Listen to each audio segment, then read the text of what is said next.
Hi everyone, myself Dr. Mahesh Dhumale, anorectal surgeon, Suman surgical hospital, Deglur road, Udgir. आज आपण समजून घेऊयात फिशुला म्हणजेच बगंदर म्हणजेच नासूर.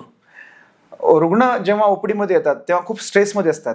जेव्हा तो शब्द ऐकतात की हा मला बगंदर झालेला आहे, मला नासूर झालेला आहे, मला फिशुला झालेला आहे, आता याच्यातून माझी सुटका नाहीये. तर आज आपण समजून घेऊयात बगंदर म्हणजे नेमकं काय असतं. आपल्या शरीरामध्ये रेक्टम म्हणजे शेवटचा आतड्याचा भाग आणि ॲनस ह्या जॉईनिंगला काही ग्लँड्स असतात. त्या ग्लँड बऱ्याच वेळेस इन्फेक्ट होतात.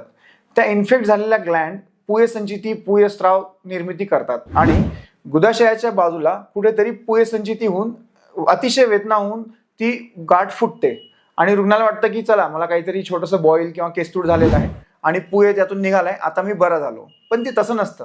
त्याचा मेन सोर्स आतड्यामध्ये एक पॉईंट असतो. तो जोपर्यंत बरा होत नाही तोपर्यंत हा फिशुला किंवा बगंदर किंवा हा नासूर हा वाढतच असतो. तर बगंदर म्हणजे दुसरं काहीच नसून एक बाहेरच्या छिद्राला कुठेतरी इंटरनल कनेक्शन असतं. त्या कनेक्शनचा जो ट्रॅक असतो त्याला बगंदर नासूर असे विविध शब्दांनी आपण ओळखतो.